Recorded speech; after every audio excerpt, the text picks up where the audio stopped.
গল্পের শুরুতে আমরা লীলা নামে একটা মহিলা ও তার ছেলে ল্যানকে দেখতে পাই। তারা একটা নতুন ঘরে শিফট হয়েছিল আর এই ঘরটা অনেকটা পুরনো ছিল।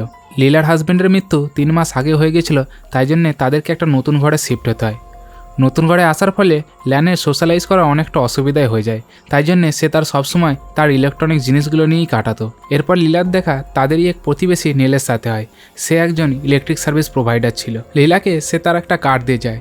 এখানে আমরা নতুন ঘরে ল্যানকে দেখতে পাই, যে তার ক্যামেরা দিয়ে কিছু রেকর্ড করছিল।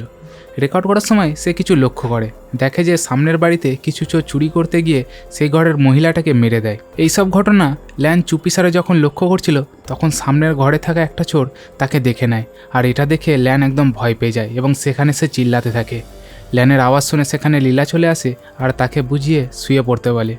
এর সাথে সে ক্যামেরাটাকে তার ব্যাগের ভিতরে রেখে দেয়। লীলা এখানে বুঝতে পারছিল না যে ল্যান সেখানে কী জন্যে চিল্লাচ্ছিল। তখন লীলা তার ঘরের মেন দরজা থেকে কিছু আওয়াজ শুনতে পায়।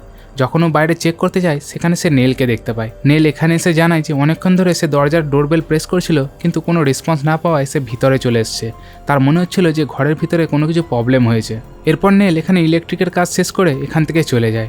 আর কিছুক্ষণ পরই এখানে ডমিনিক নামে একটা লোক চলে আসে আর সে লীলাকে জানায় সে ঘরের গার্ডেনিংয়ের মেনটেনেন্স করার জন্য এসেছে।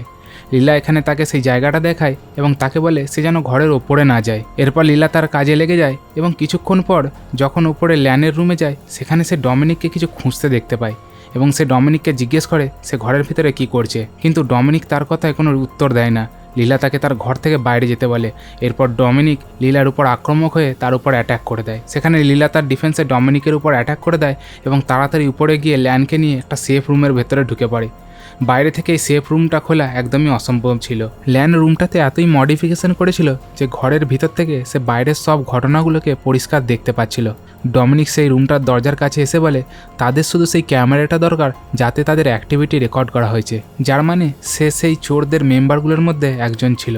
সে বলে সে ঘরের সমস্ত স্টোরেজ ডিভাইসগুলো চেক করবে আর যদি তাদের ভিডিও অন্য কোথাও না পায় সে তাদের কিছু ক্ষতি করবে না এবং সে সেখান থেকে চলে যাবে। লীলা ডমিনিকের কথায় বিশ্বাস করে সেই রুমটা থেকে বাইরে আসে এবং তাকে সমস্ত স্টোরেজ ডিভাইসগুলো দেখায় এবং সব কিছু দেখে ডমিনিক এখান থেকে বাইরে যাওয়ার জন্য তৈরি হয়ে যাচ্ছিল। তখন এখানে চোরদের মেম্বারদের মধ্যে একটা মেয়ে যার নাম রোকো এখানে চলে আসে। রোকো এখানে জানায় সে ল্যানকে মেরেই যাবে, আর সেই ছিল যে পাশের ঘরে সেই মহিলাটাকে মেরেছিল। লীলা রোকোকে বোঝায় যে ল্যান তাদের এই ঘটনার ব্যাপারে কাউকে বলবে না। তার বোঝাবার সত্ত্বেও রোকো ল্যানকে মারতে চাইছিল। তখন লীলা চুপিসারে পুলিশকে ফোন করে দেয়। সেখানে লীলা পুলিশকে কিছু বলতেই যাবে, তার আগে রোকো তার কাছ থেকে ফোনটা ছিনিয়ে নিয়ে ভেঙে দেয়। সেখানে লীলা যেভাবে সেভাবে তার প্রাণ বাঁচিয়ে আবার সেই সেফ রুমের ভিতরে চলে আসে। এখানে লীলা আর ল্যান কিছু সময় কাটায়। তখন আবার তারা ডোরবেলের আওয়াজ শুনতে পায়।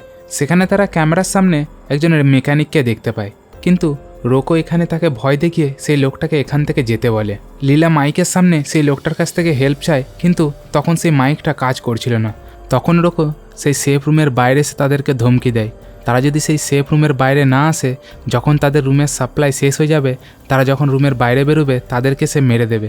এটা দেখে লীলা তাদের জানায় যে তাদের সেফ রুমের ভেতরে 1 সপ্তাহের বেশি খাবার রাখা আছে আর তারা চাইলে 1 সপ্তাহের বেশি এখানে থাকতে পারবে, কিন্তু আসলে সেই সেফ রুমের ভিতরে পর্যাপ্ত পরিমাণে খাবার ছিল না।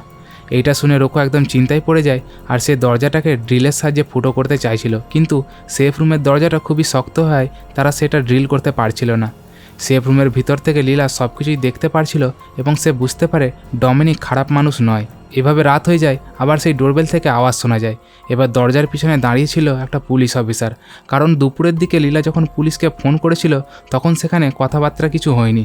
সেখানে দরজা খুলে ডমিনিক পুলিশকে বলে যে এখানে সব কিছু ঠিক আছে। যখন পুলিশ অফিসারটা এখান থেকে বেরিয়ে যাবে, তখন দরজায় লাগানো মাইক থেকে লীলার সাহায্যের জন্য চিল্লানোর আওয়াজ শুনতে পায়। অফিসারটা প্রথম থেকেই বুঝতে পারছিল যে এখানে কিছু প্রবলেম আছে। এখন সেই আওয়াজটা শোনার পর সে আরও শিওর হয়ে যায় যে ভেতরে কিছু প্রবলেম চলছে। এর আগে পুলিশ অফিসারটা কিছু করতে পারতো, সেখানে রোকো চলে এসে তাকে শ্যুট করে মেরে দেয়। ডমিনিক এইসব দেখে প্যানিক করতে থাকে, কারণ এইসব জিনিস সে কিছু করতে চাইছিল না। এখানে লীলা বুঝতে পারে সেই চোরগুলো যতক্ষণ পুলিশ অফিসারের মৃতদেহটাকে নিয়ে ব্যস্ত থাকবে, সেই সময় তারা সেই রুমটা থেকে বাইরে বেরিয়ে একটা সেলফোন জোগাড় করে নেবে, যাতে তারা আবার পুলিশকে ফোন করতে পারে। ফোনটা ল্যানের রুমে ছিল, কিন্তু সেই রুমের লকারটা খোলার জন্যে ল্যানের ফিঙ্গারপ্রিন্ট লাগতো। ল্যান সেই রুমটা থেকে বাইরে বেরিয়ে গিয়ে নিজের রুমের লকারটাকে খুলে ফেলে, কিন্তু তখনই তার হাতে লেগে একটা ল্যাম্প সেখানে পড়ে যায়, যার আওয়াজের ফলে রোকো এখানে বুঝতে পেরে যায় সেই রুমটা থেকে কেউ বাইরে বেরিয়ে এসেছিল। রোকো ল্যানের রুমে যায়, কিন্তু সেখানে সে কাউকে দেখতে পায় না, কারণ তারা দুজনে বেডের নিচে লুকিয়ে পড়েছিল। তারা সেই বেডের নিচ থেকে বেরিয়ে আসে, আর তারা যখন হল রুমের দিকে পৌঁছায়, তারা হলেতে পৌঁছে গিয়ে দেখে যে রোকো তাদের সামনে দাঁড়িয়ে আছে। এখানে রোকো তাদের দুজনের উপর অ্যাটাক করে দেয়। রোকো তাদের দুজনকে আটকাতে তো পারে না, কিন্তু তাদের এই হাতাহাতি চলাকালীন রোকো ল্যানের পাটাকে ছুরি দিয়ে আহত করে দেয়। এখানে ল্যানের সিচুয়েশন আরও খারাপ হতে থাকে।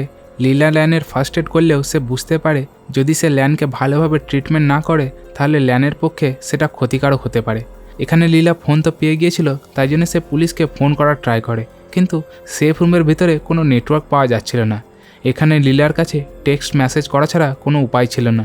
এখানে তার নেলের কথা মনে পড়ে এবং সে নেলকে টেক্সট মেসেজ করে তার কাছ থেকে সাহায্য চায়। এরপর ঘরের বাইরে সেখানে নেল চলে আসে এবং নীলার দরজার মাইকের সাহায্যে নেলকে সব ঘটনা খুলে বলে।